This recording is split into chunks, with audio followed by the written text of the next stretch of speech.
Alrighty, folks, so for this second portion of the program here, we have our first sessions of panelists coming up. For our first session, we will hear from experts in the field, both those working with immigrant youth who see the impact national rhetoric and policies have on the youth they serve, as well as from a research expert on how policy at the federal, state, and local level can affect immigrant youth and their families. Here to present for the first portion of this session is Dr. Duncan Lawrence. He's the Executive Director of Stanford's Immigration Policy. Duncan holds a PhD in political science from the University of Colorado in Boulder. His research focuses on immigration, comparative political behavior, political economy, and Latin America. His early interest in immigration and immigrant integration developed out of his work as a medical interpreter for a nonprofit serving Spanish-speaking immigrants in Wyoming. He is a two-time Fulbright recipient, first serving as a Fulbright English teaching assistant in Argentina in 2005, and then more recently as a Fulbright scholar in Chile, investigating how connections to immigrants impact perceptions of immigration. In collaboration with the faculty co-directors, Duncan leads Stanford's Immigration Policy Lab, Policy Lab's global research and innovation agenda. He provides strategic vision while building the lab's unique partnerships. He also designs and guides the experiential training that the lab provides for postdocs, graduate students, and undergraduates at Stanford. He brings to the Immigration Policy Institute a wealth of diverse experience, having worked directly with immigrants, nonprofits, and foundations in various roles. So please, if you can join me in welcoming Dr. Duncan Lawrence.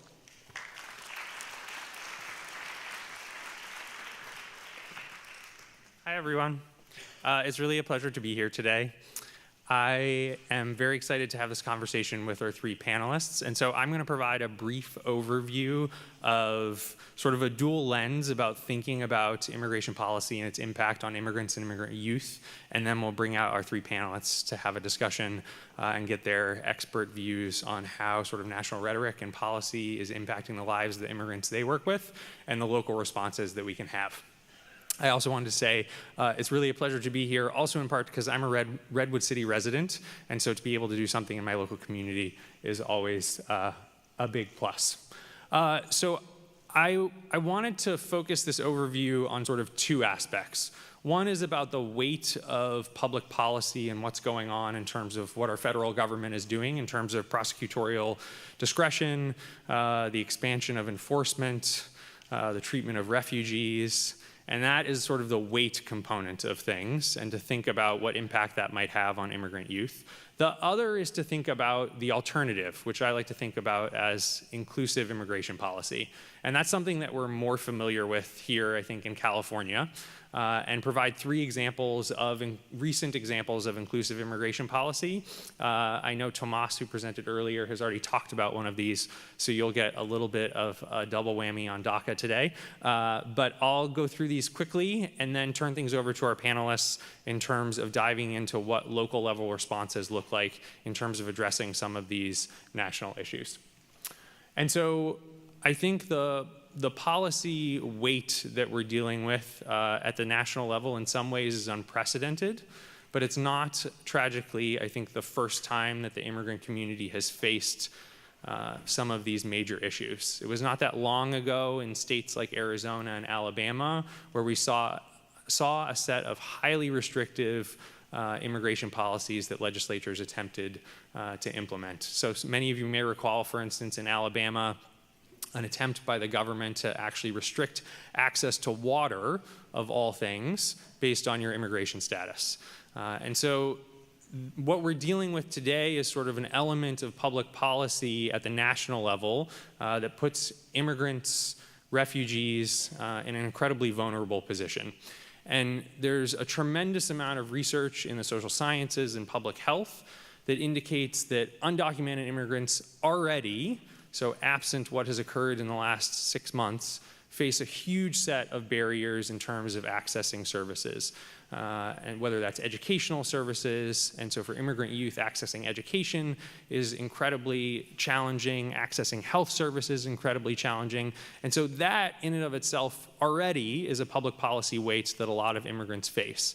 The second is the direct effect that the rhetoric and national policy have on immigrants and immigrant youth and immigrant families. And I think that's where we're likely to see, based on the prior evidence and research that we have, that increased enforcement, increased deportation, longer detention is going to have a really strong and, I think, catastrophic consequences in terms of trauma, stress, anxiety, post-traumatic stress disorder among the immigrant youth population. And I'll talk a little bit about sort of the opposite end of this spectrum in just 1 second. But I think at the core of all of this is that we have sort of what you might think of as a set of intergenerational consequences from immigration policy. So that is not only immigrant youth who are immigrants themselves, but children in immigrant families who might have a parent who's an immigrant that are being affected by the set of policies and rhetoric that's coming out of the federal government. And these are all things that we need to consider through the lens of education, through the lens of health, in terms of the overall impact that they might have. And so that's sort of the scene that I wanted to set in terms of what's going on at the national level. There's an alternative, which is sort of what happens when we actually adopt inclusive immigration policy and what happens when we welcome immigrants into our communities. And I think that's really important for us to consider as well, because this is where states and local communities can actually be responsive to what's going on at the national level. And I wanted to highlight 3 examples from the work that the lab that I run has done in the last year on inclusive immigration policies and the impact that they've had on immigrants and communities. And so many of you may be familiar or were directly involved with getting California AB 60 passed. This is the policy that allows undocumented immigrants to have access to driver's licenses. There are only 12 states plus the District of Columbia that have undocumented immigrant driver's licenses permitted. Through July of this year, over 900,000 people have used AB 60 to obtain a license. And so if you think of uptake, there was clearly an enormous demand for this. As of last year, there hadn't been any evaluation done of AB 60's impact. And I think one of the things that opponents of the policy were very concerned about, and that in the large debate around AB 60 was the concern about road safety. And so for the sort of anti-immigrant and anti-immigration community, this was the thing that they highlighted in these debates around AB 60.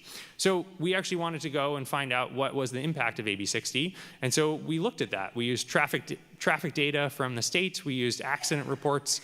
And what we found was that there was actually no increase in accidents. There was no increase in fatal accidents. And the chart that I have for you here, this downward sloping line, shows that as the share of AB 60 licenses increases in a given county, we actually see a decline in the number of hit and run accidents. And so I think my sort of takeaway for you about AB 60 and providing undocumented immigrants with driver's licenses is twofold. Not only does that policy provide immigrant families with a safe way to actually access a set of services, so now you can bring your children to school, you can go to your job without fear of getting pulled over, but there's also a whole set of benefits for the community. So hit and run accidents are highly problematic from a safety perspective because they delay emergency response time. So if you're the victim of an accident and you're the victim of a hit and run, first responders are not there as quickly as otherwise. And the second is that secondary collisions are much more likely. And so as a result of AB 60, not only were immigrants able to get access to licenses and have a set of positive outcomes as a result of that, but the broader community in California benefited as well. The second inclusive immigration policy that I wanted to talk about occurred in Oregon between 2008 and 2013. And so not all states provide prenatal care for undocumented immigrant women. and there are only 33 of the 50 states that provide at least some degree of prenatal care through state programs. And so in 2008, Oregon decided that they wanted to expand their Medicaid program to include prenatal care for undocumented immigrant women. They rolled that program out across counties between 2008 and 2013. And I think there's a really open question about what happens when you actually expand access to a really important form of preventative care for a population that normally does not have sort of systematic access to it. So what we found was that there was a huge uptake in use of prenatal care. So that vertical line that you see on the chart is when the policy went into effect, and that dramatic jump you see is the huge jump you see in prenatal care visits. And so one of the things we saw in Oregon was that, much like in California, where you saw a huge demand for this, you saw the same thing in Oregon. So I think it speaks to the fact that these services and access to these services are really needed by the immigrant community. The second part is that we actually found some really important health benefits from providing prenatal care for undocumented immigrant women. So we found a reduction in infant mortality as a result of the program. We found a reduction in extremely low birth weight. And we also importantly found an increase in the vaccination rate among kids whose mothers participated in this program as a result of having access to prenatal care. So some long-term consequences that are really positive for immigrant youth as a result of this program coming out of providing undocumented immigrant mothers with prenatal care. The last program that I quickly wanted to touch on is Daca, which has been in the news lately. And we've talked about at length today and heard from Daca recipients themselves. And I think the one thing that I wanted to highlight here is that often with Daca, we talk about the direct impact of Daca on Daca recipients and what rescinding Daca will do to them in terms of fear and sort of returning them to a status where they're just living in limbo. And I think that story is incredibly important. The other side of this is that Daca recipients are members of families, and that in a lot of cases, they're also parents. And so there's an open question about sort of what will happen if, in the case of actually getting Daca. And so what we looked at was, if you're a parent and you're protected from deportation via Daca, how does that affect your children? To sort of think through the intergenerational consequences of protecting a group of undocumented immigrants from deportation. And I know Tomas has already showed you this slide, but what we found was this enormous drop in anxiety and adjustment disorders in children of mothers who were Daca eligible versus those mothers who were Daca ineligible. And so this drop that you see on the two sides of this chart is that drop in adjustment and anxiety disorders. And I think what this hits home for me is that when we adopt an inclusive immigration policy, not only does that have an effect on those immigrants who are directly affected by it, but there are serious intergenerational consequences, that there's a much broader populace that is affected in a positive way by these types of inclusive immigration policies. And I think what our panelists are going to talk through today is not only sort of the side of what's going on in terms of the national rhetoric that's taking place and the policies that are being adopted by the federal government, but also the local response and what they're doing to counteract some of that. And I think that's critically important in thinking about how we respond to what's going on at a national level. And so I would like to welcome our three panelists out. They'll each grab a seat, and then I'll do introductions for them.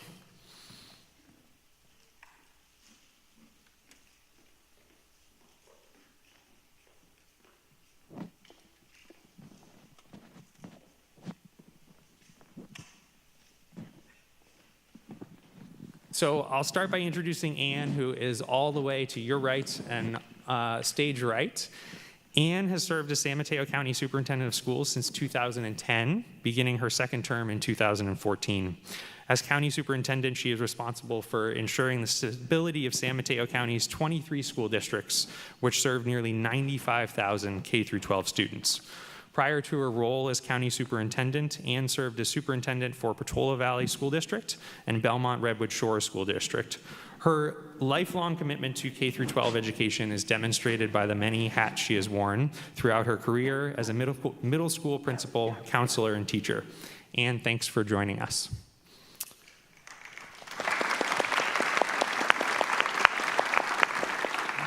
Our next panelist is Ziomara Ochoa, who is a marriage and family therapist and serves as the clinical services manager overseeing adult and youth mental health outpatient services to the coastal community of San Mateo County. Ziomara has been with behavioral health and recovery services at San Mateo County for 12 years and a mental health professional for over 24. She's committed to working with youth and families, focused on impacting policies and programs to improve the delivery and quality of care to this population. She's also served as an adjunct professor at San Francisco State University, and we're very delighted to have Ziomara on our panel today.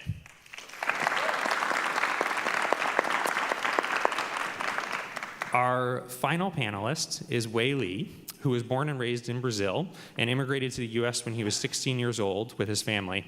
He's a graduate of UC Santa Cruz, where he studied psychology. Wei is the program for Aspire, the nation's first Pan-Asian undocumented youth group. He first became involved with Aspire as a member in 2011.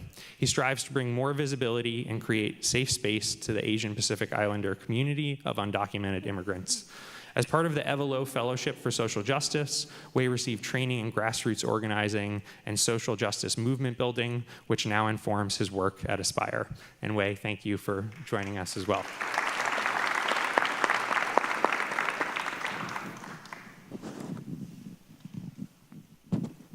So I'm now going to turn things really over to our panelists to answer some questions. And so, Anne, maybe we could start with you in terms of thinking about, in the education space, how the national rhetoric and current policy situation at the federal level is impacting the students in the county. Sure. Thank you, Duncan. And good morning, everybody. When I think about the level of national rhetoric and the tone of it, and then I think about the 95,000 students who are in our K-12 public schools in San Mateo County, a variety of words come to mind: scared, frightened, fearful, stressed, worried, not knowing what's going to happen. I feel like I'm living in a time of unpredictability, of tumult. I don't know what's going to happen to my family. Will my parents be deported? Will I be deported? And so our children and youth are bringing those feelings with them to school every day when they come to school. And it doesn't make for a very welcoming sense of who you are and the environment in which you're in when that tone is just constantly there and omnipresent. And I think that that's what our schools have been dealing with over the last year. And certainly when January rolled around and the inauguration happened and President Trump made his various decisions about immigration, at that point in our schools, we started to see a very large uptick in student absences. And part of that was because parents were really scared to send their children to school. They were worried that our schools would be the targets of ICE raids.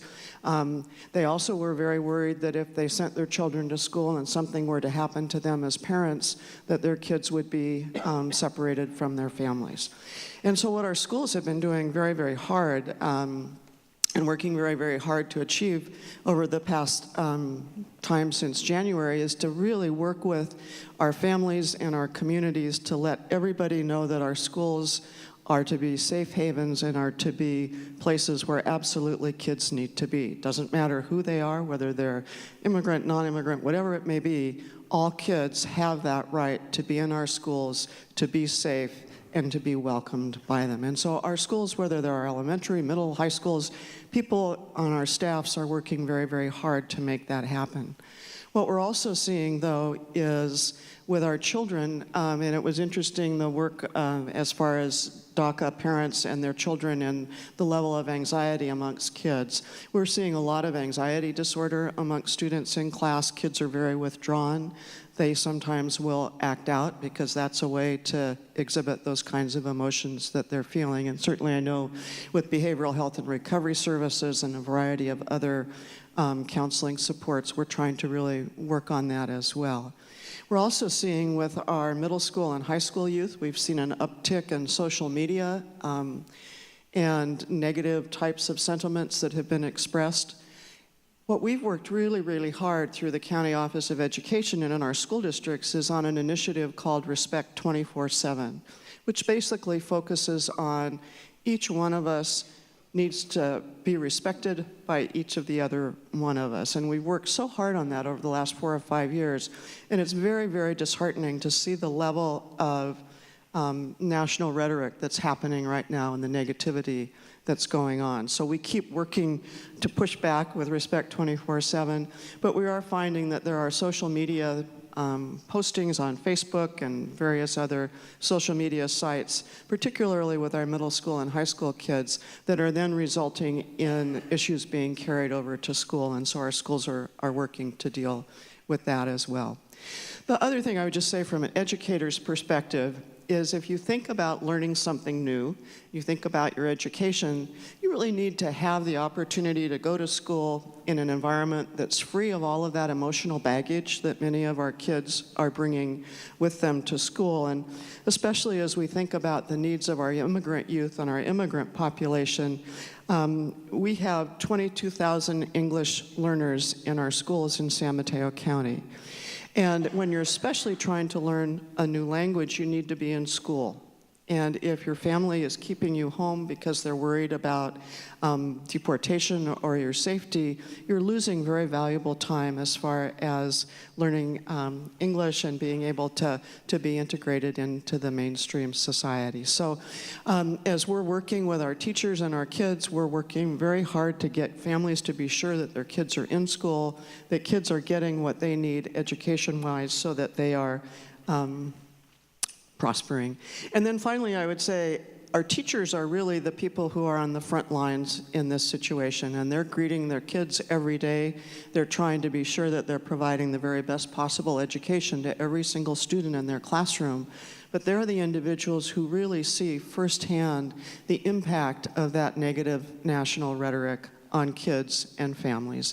And I would say that one of the things that we've also been working on is being sure that our teachers have the tools that they need and the resources that they need to help families and students so that kids can be successful in school. And also we're finding that we need to be sure that we're providing those kinds of supports to our teachers as they're dealing with a great deal of stress as they're working with families and kids as well. Thank you. Ziomara? Yes, thank you for having me. Good morning. Just to put it into context, Behavioral Health and Recovery Services provides mental health services to those that are needing a more higher level of care, intensive services, and we provide services regardless of documentation status. And so one of the things that we've been seeing across the board is an increase in trauma response symptoms, particularly as you had mentioned as well, is around the issues of fear, feeling fear of the unknown and the uncertainty. Just as a brief example that wasn't from our community, but reflects what's happening in our own community, as I was just speaking with a colleague this morning about the response of the immigrant population to the resources available in the northern part in regards to the fires. And I had the opportunity to go on Monday, and what we had noticed is, and what we had also heard, is that a lot of the immigrant population were not coming to the resources and not coming to the shelters because they feared that if they identify themselves that they would be deported. And that was something that was very similar to what we were seeing here in our own county right after the elections, where we saw parents canceling appointments for their mental health services, canceling appointments with medical facilities, because they were worried that if they set foot into our facilities that they were also going to be deported or reported in some way, shape, or form. So we did see a dip and we did see a decline. We had parents and youth that were coming and crying, talking about what's going to happen to our families, what are we going to do when we're separated. And I agree that a lot of the concern that I'm also having is around how much the providers, as well as providers meaning mental health providers, teachers, law enforcement, how much they're holding in terms of not just doing the regular day-to-day work, but on top of all the other stress that they're experiencing and the sustainability of doing that work. Each of our regions, there's 5 different regions within our county, we have advisory committee groups, and in those advisory committees are made up of mental health providers, community providers, consumers, and clients. A part of that is also a youth and family advisory committee. There's one at South, which is in Redwood City area. There's one on Coastside. The Coastside area youth and family advisory committee is made up of immigrant youth and caregivers. It's conducted in Spanish, and over the last 7 months, we've been having conversations about how has the national rhetoric, how have the changes in policy been impacting you physically, emotionally, and spiritually. A lot of the youth identified feelings of anxiety, feelings of loneliness, feelings of isolation, not knowing who to connect to, fearful of people that they trusted that maybe now they cannot trust because of the rhetorics that they're hearing in their community. They also talked about physical symptoms, including headaches, stomach aches, lack of sleep, lack of motivation, and that oftentimes they shared that they did not disclose this in school settings. They did not disclose this at home because they were just having to deal with it alone. And so on top of maybe the already trauma that they have been experiencing seeking our services, now there was another layer of trauma that they were now having to hold and have to deal with, sometimes some of them alone. Some of them had shared that in holding some of these symptoms and holding some of the feelings that they were experiencing, that some of them were also experiencing thoughts of self-harm and even some with suicidal ideations. And I'm saying this because it's a reality for many of our youth and caregivers that are having to hold some of this. And on the flip side of that, we are also seeing, and I've spoken with some youth that are also very resilient and are finding ways of how to connect with people to really empower themselves and empower their communities so they can make an impact and so the voices of those, of the youth immigrants and their families can be heard as well. One other thing that we have been discussing across the board is around many times with immigrant youth and their families, there's this generational gap. There's issues around acculturation and how do we, the different values between the younger generation, the older generation. What we're also seeing now because of the negative rhetoric that's out there and everything on social media, that there's some rejection of their own culture, which is then isolating them more from their families, and then they're not having that support system that they used to once have. And so that's something also that providers were also having dialogues and conversations about how do we address this so that they do feel together and they do feel supported in many different ways. And again, going back to speaking about the sustainability of the work, this is hard work that everybody's doing. All of you, I know, I've recognized a lot of faces are doing this work. And how do we bridge together so that we can support each other while also regulating our own stress and trauma from the impact that we're hearing stories after stories after stories. So that's a little bit of what we're seeing here with in county with behavioral health and recovery services.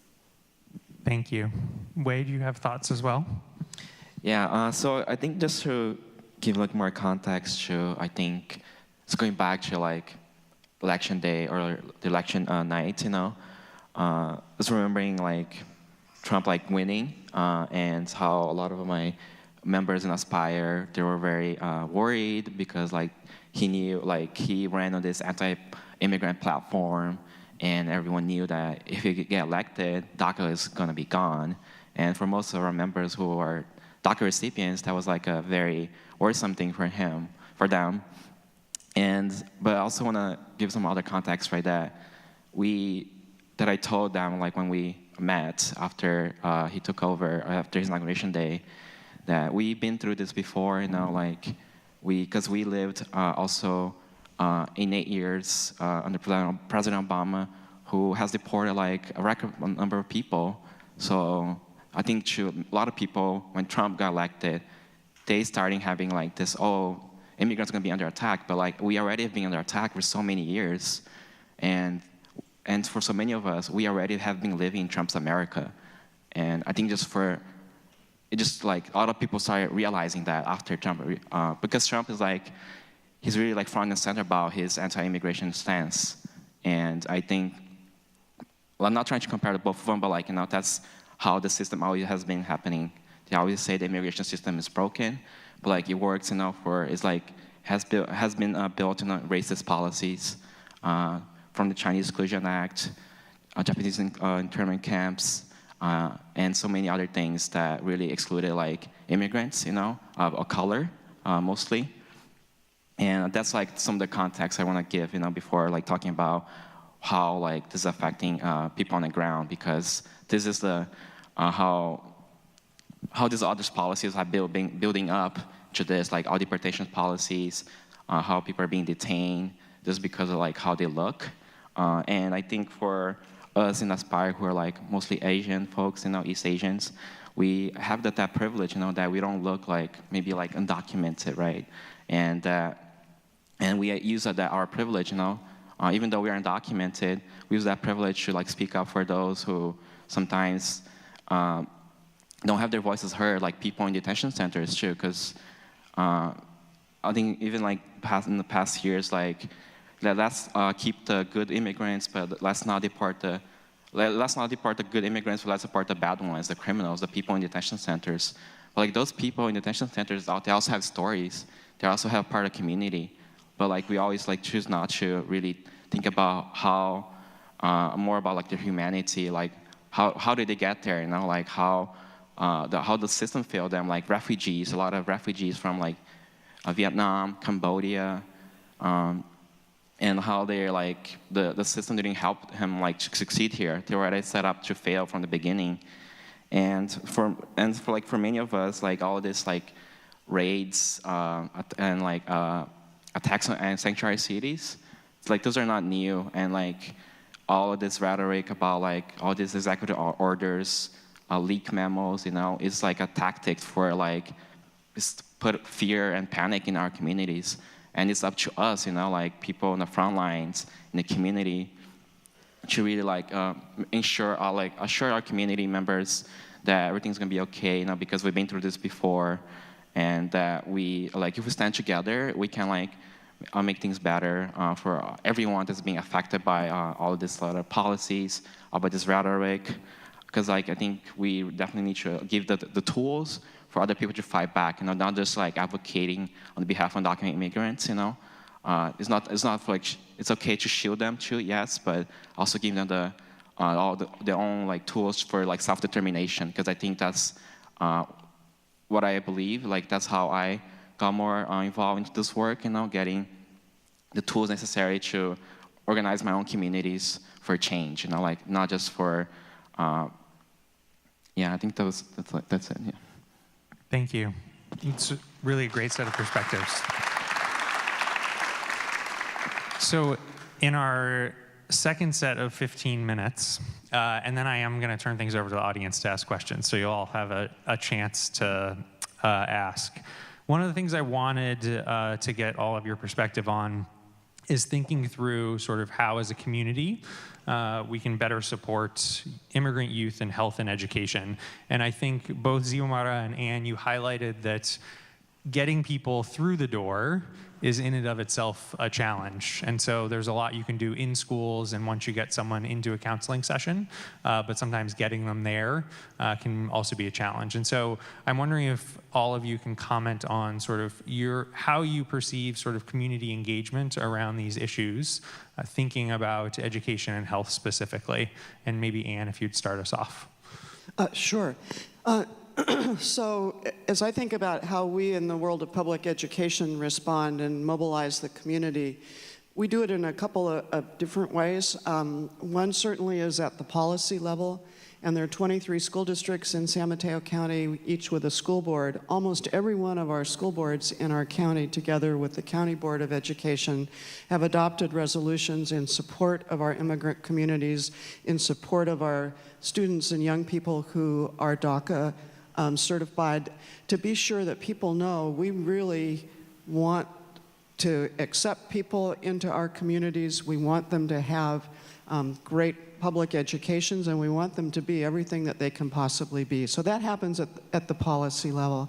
Then I work with all of the superintendents in all of our school districts, and in January, we worked really hard together as a group to say, okay, this is our reality right now in the United States. How are we going to make sure that the kids who live in our neighborhoods and the families feel welcome in our schools? What can we do to take very positive steps and concrete steps to be well prepared in a variety of eventualities?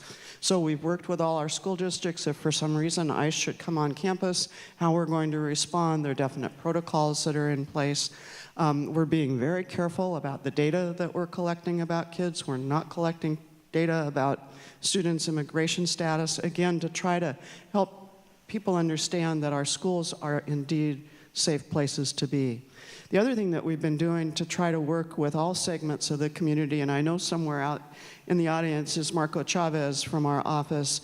Our office started in January, and we've been doing it with a variety of ways, but we've started something called Building Inclusive School Communities. And this is a set of resources because what we're finding with our kids and schools and communities is people want resources, but they don't necessarily know where to go. So every 2 weeks, starting with the inauguration, we began publishing this and sending it out electronically. And it has resources for teachers and counselors, so there are sample lesson plans and ways for counselors to reach out to our immigrant communities. There are resources for families, helping families learn about red cards and what their rights are as immigrant families in our community and what they need to be aware of as they're thinking about the safety of their family, and then resources for staff. Again, helping our staffs understand the context in which they're working in their particular geographical areas of San Mateo County, and providing them with a variety of resources to help the families that they are working with at their schools. We also, on our county office website, have a link and a lot of resources, particularly for students who are Daca, and being sure that they, if someone, as we just went through the renewal period that ended on October 5th, how people could go about doing that, and just a variety of links to other resources that are helpful as well. And then finally, I would just say, in concluding, as an educator and as a United States citizen, I hold absolutely vital to our well-being that every single student, every single child, every single young person has the right to a public education in the state of California. And so we are working tremendously hard to be sure that the families in our communities who are immigrant families know that their kids have that right to a public education, that it's a good thing, and that they really need to be in school and moving forward. Because I think we've seen the result here today with the two incredible young people who shared their life experiences with us before our panel. There's tremendous resilience, there's tremendous power, there's tremendous competence and skill and expertise that our immigrant students have, and as they grow into adulthood, we really need them to be part of our fabric of the United States of America. Thank you. Ziomara? Yes, so I'm going to speak a little bit first around how we can engage the community from a direct service perspective, and then speak on the way out from a more system-wide perspective.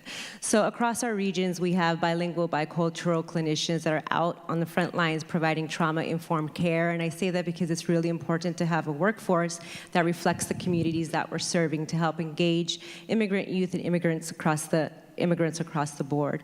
Our system also has family partners, peer workers, community workers, some of them are sitting at that table, that we really try to connect our youth and families with to help them navigate all the resources in the community, because as you're all aware, there are many barriers that exist in our communities, in our county, to accessing some of those barriers. So they are essential to the work that we do in helping to bridge the community with the resources that are available.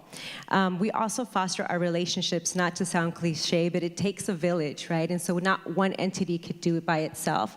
So behavioral health and recovery services definitely coordinates and fosters relationships with our core service agencies, as well as human service agencies. Our Caron program under the Sheriff's Department that has been essential in bridging law enforcement with the community, as well as many of other nonprofits that exist in the community so that we can provide the legal support and aid.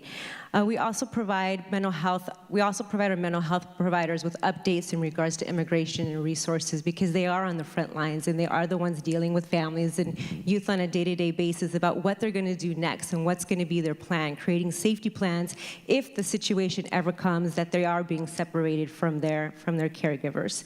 We also have to create venues and forums where youth can have a voice in implementing influencing policies and influencing change.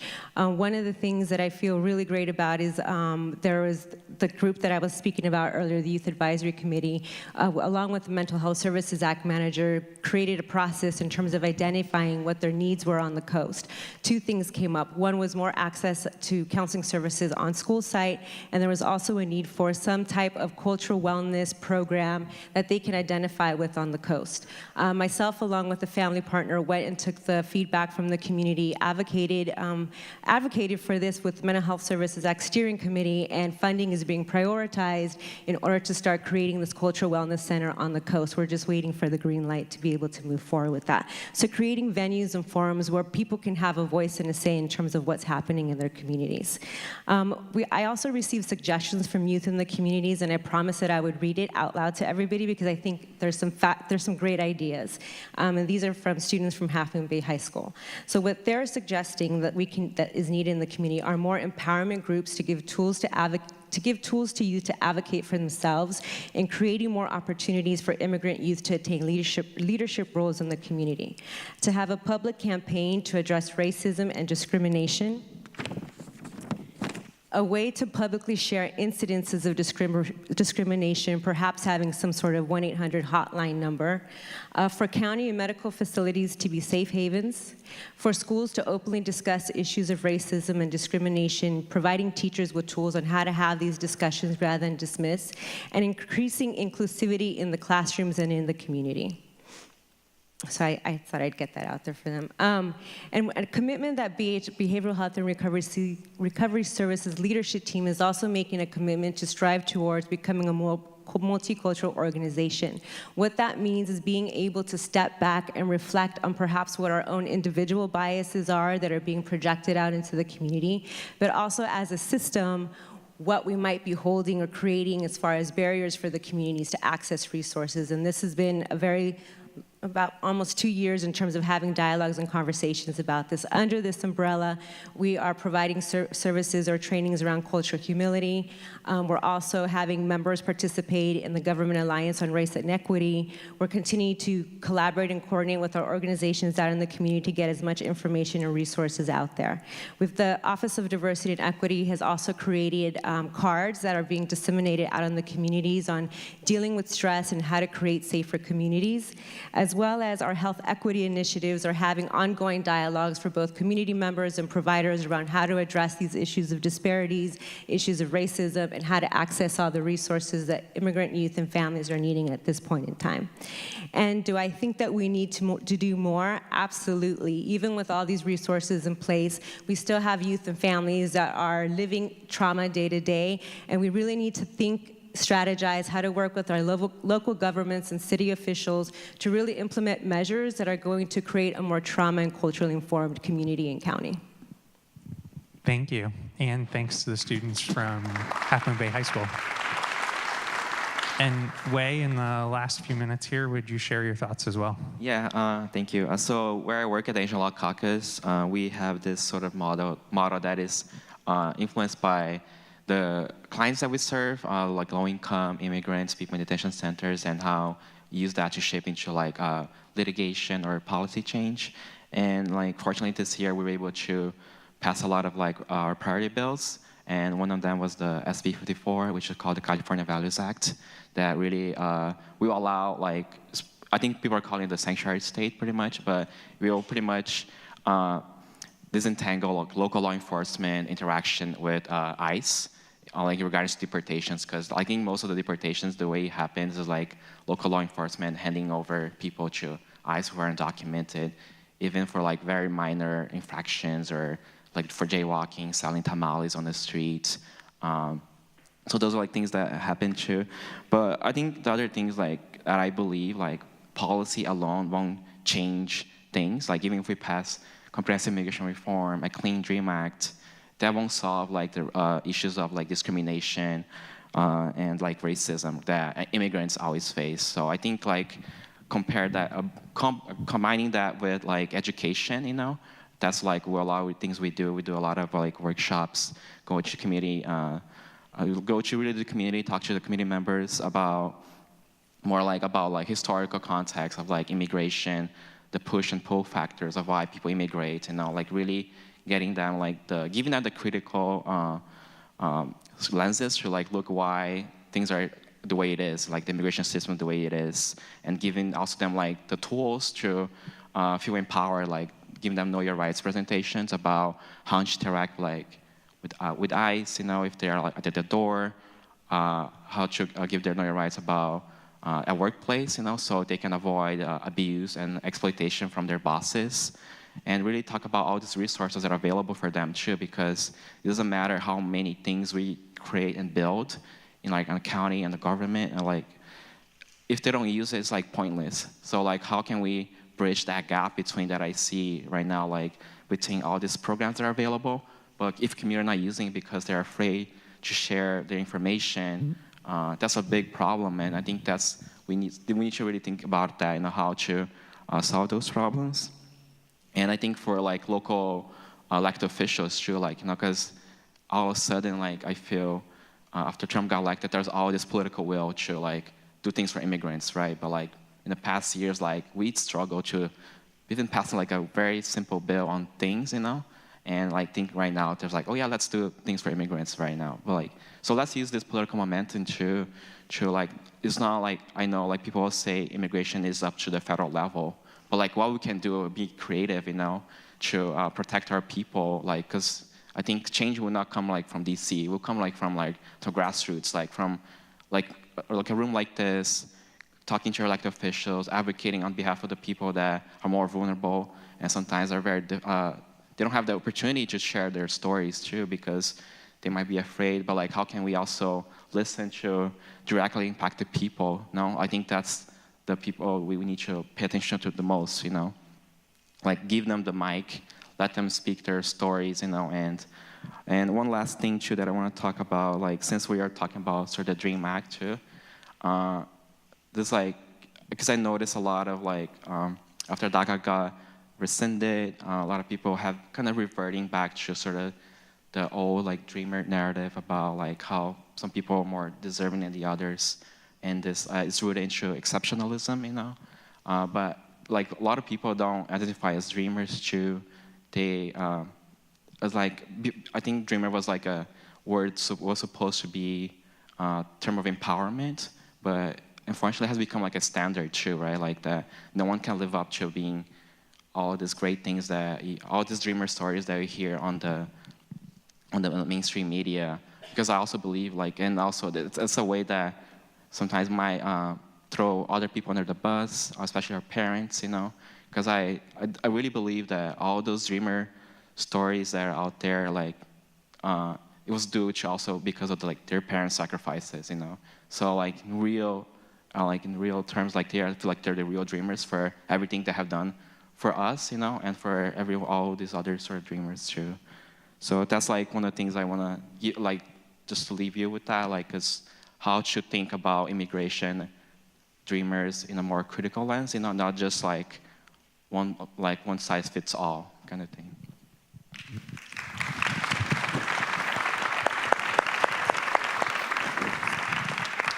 Thank you all.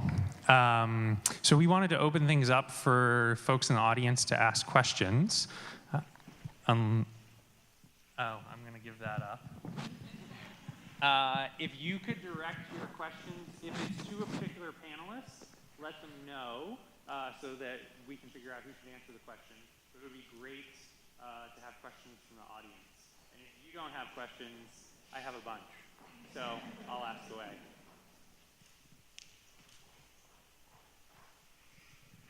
Hello.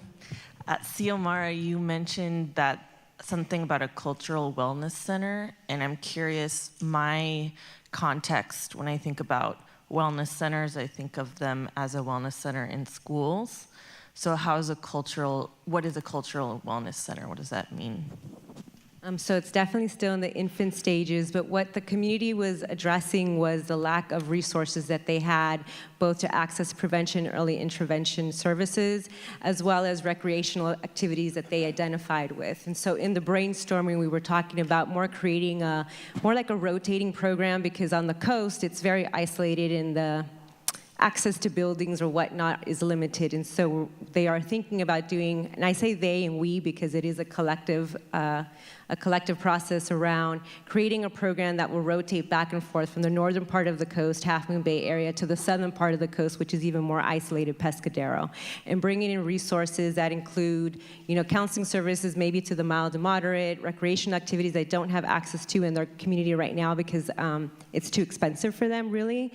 And so we're still developing developing it. Nothing is outlined. This is kind of like the idea it was born from, and then we're going to be looking at how to make it a reality.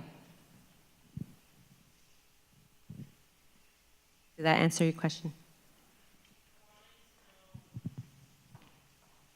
I'm curious about when I hear cultural wellness center, I think something about it is going to address culture, and so I'm curious what that piece is. Yes, so the youth were speaking about the fact that they don't have like a cultural center to go to, and that they wanted to create a space for them where they could identify culturally, whether that meant having bilingual, bicultural services available to them in that center, if it meant having resources like Baile Folklorico. There's a nonprofit right now called Alas on Kosai that has very limited resources, but they're wanting to expand, and they do integrate different cultural practices like Baile Folklorico, music, and they're wanting to expand that piece. So if we can integrate that into the wellness program as well, it's really what they were stemming from was wanting to have a place that they can call their own and see their community reflected in that as well. And so we're going to be brainstorming and answering the question that you definitely asked, is what is that going to look like?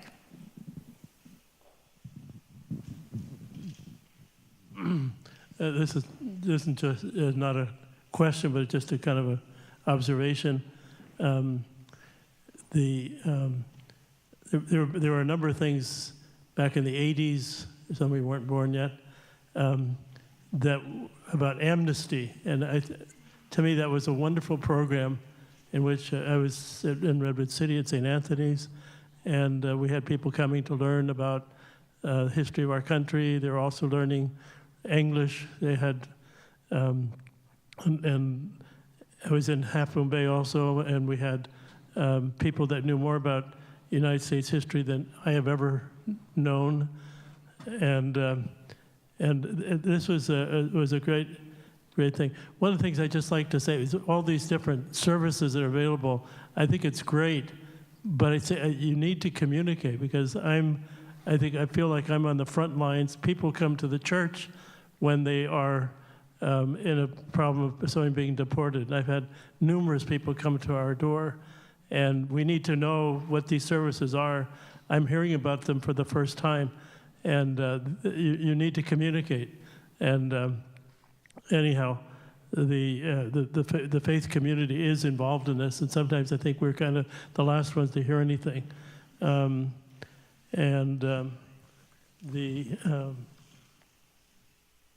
one of the things I was just that amazes me every time I have a meeting like this. So many of the young people were not even aware they were undocumented until they found out they had to, when they went to college and had to get. And this is an amazing thing. And Navarrete, in one of his articles in the paper, he said when they went up and disrupted, what's her name, Pelosi's press conference, and he said, I can't remember the exact words, but he said these young people, he said, these dreamers were smart, they were outspoken, and they were brash. I'm using my own language, but he says, what does that make them? Americans. Thank you.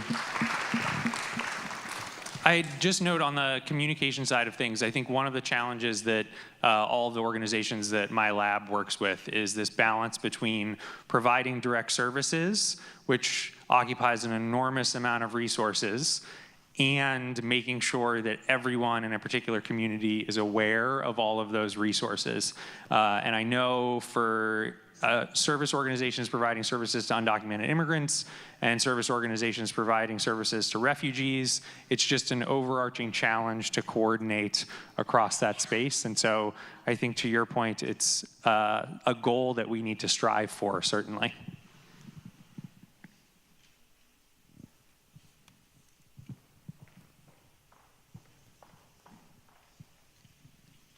Hi, thank you very much. Would anybody like to comment on helping the citizens who are also traumatized by this among their peers, so especially the citizen youth?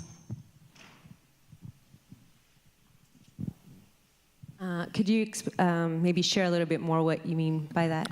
Well, for example, my grandchildren came home and they were petrified because some of their friends would be deported and their friends were not at school. How are we addressing that aspect of this turmoil?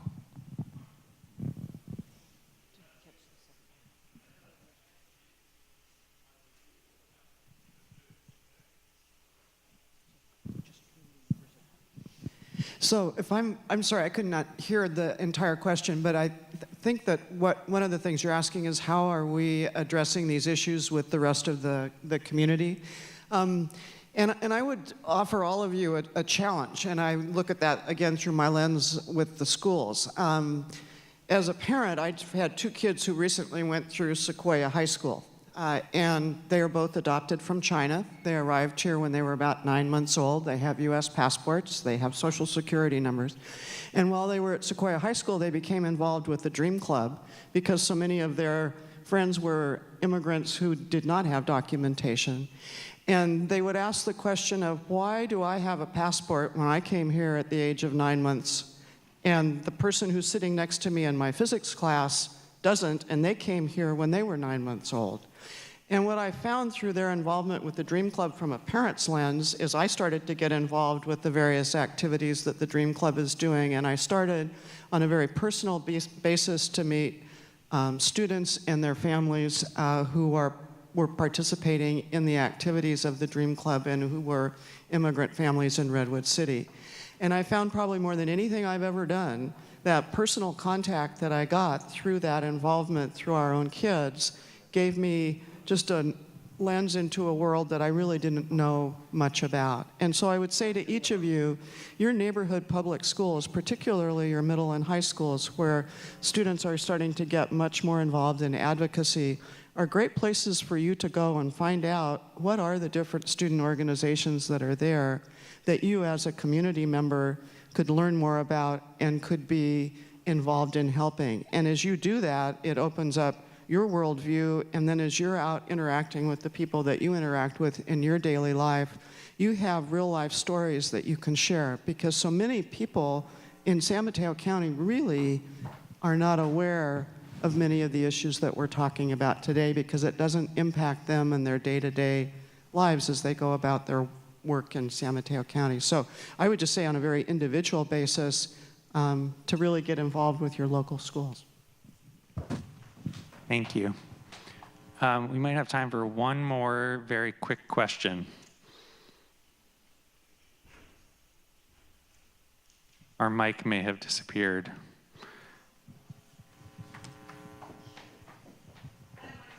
Okay. Thank you.